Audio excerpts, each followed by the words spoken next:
Nous sommes le 9 mai 2022.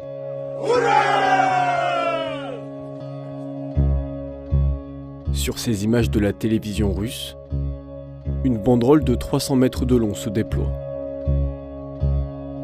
Elle est aux couleurs du ruban de Saint-Georges, un symbole historique de la victoire et de la puissance militaire russe. La séquence a été filmée ici, sur l'avenue Nakimova, dans la ville de Mariupol en Ukraine. Sur ces images, autorités et simples citoyens ont le sourire. La place, le monument et les rues sont intacts, comme s'il n'y avait jamais eu de combat. Si la Russie bombarde Mariupol depuis le mois de mars 2022, elle affirme ne jamais cibler les civils. Quand on dit c'est une opération militaire ciblée, c'est une opération ciblée. C'est-à-dire c'est contre les infrastructures, contre les objets d'infrastructure militaire ou contre les militaires. C'est jamais contre les civils. Pourtant, des images parfois issues de la propagande russe elle-même prouvent le contraire. Associées à des images satellites, elles montrent que contrairement à ce que dit la propagande russe, la ville est en grande partie détruite et que les civils sont bien massivement pris pour cible par l'armée russe.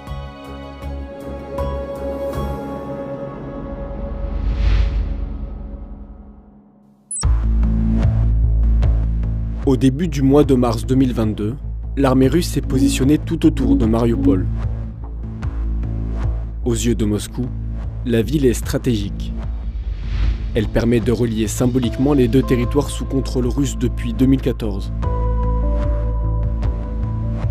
Mais surtout, la ville et son port offrent un point d'entrée idéal sur la mer d'Azov, une zone géopolitiquement stratégique. Or, pour prendre cette ville, la Russie la bombarde massivement et de façon très imprécise.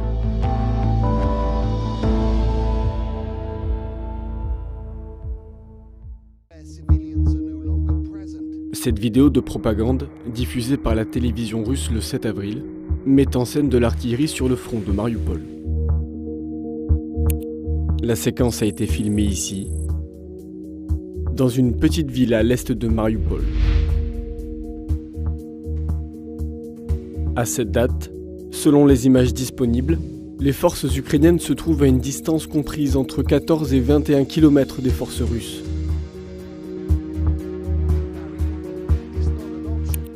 Les véhicules qui tirent sont des lance-roquettes multiples 9K51 Grad. Ils tirent des roquettes non guidées, c'est-à-dire qu'elles parviennent jusqu'à leur cible sans être aidées par un guidage GPS ou par laser. Elles sont donc moins précises que des armes guidées. À une distance de 20 km, la marge d'erreur de ces armes est d'environ 300 mètres dans la longueur et 160 mètres dans la largeur de l'axe du tir.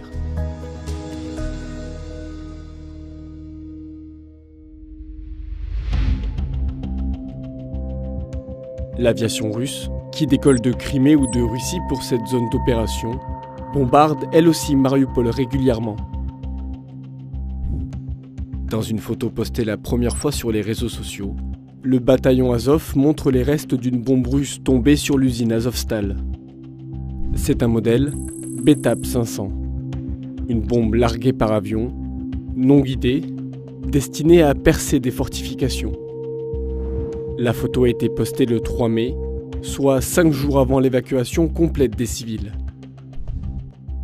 Cibler des civils ou diriger des moyens de combat dont les effets ne peuvent pas être limités est interdit par les conventions de Genève qui dictent les règles internationales à adopter lors de conflits armés.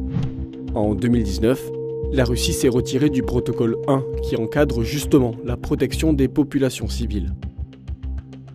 Dans les images diffusées par la propagande russe, seule l'usine métallurgique d'Azovstal, où étaient retranchés les derniers combattants ukrainiens, semble être visée.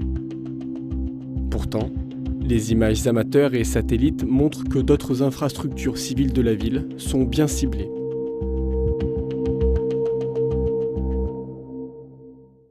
Mariupol, centre miasta, dramaticzny théâtre.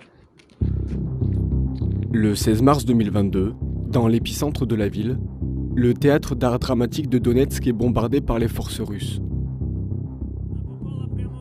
À l'intérieur, environ 1000 civils s'y étaient abrités des combats aux alentours selon le maire de la ville.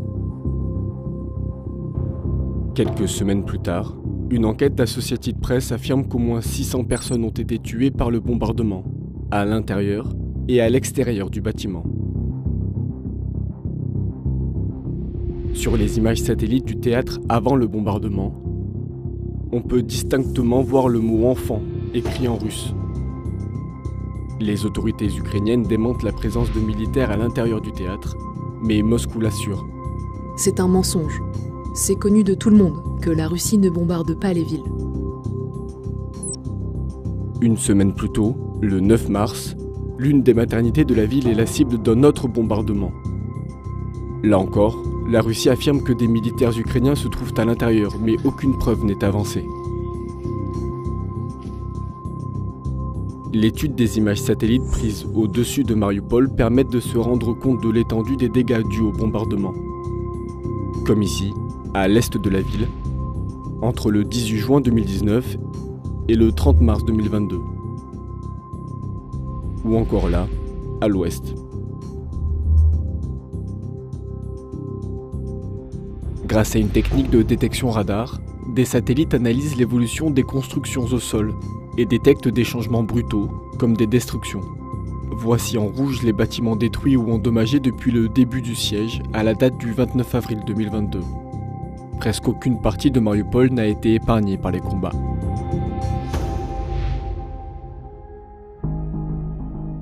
Fin mai 2022, les Nations Unies ont enregistré 1348 civils tués à Mariupol.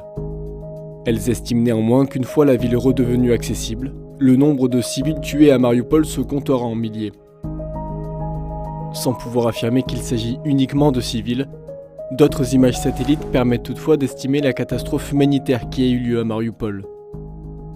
Au cimetière de Manush, de Stary Kerm et de Vinohradny, au moins 3 nouvelles zones de tombes ont été creusées à la hâte depuis le début du siège. Il est difficile d'estimer le nombre de tombes creusées avec ces images. Elles représentent toutefois 10 000 mètres carrés de surface à L3, soit l'équivalent de 2 terrains de football.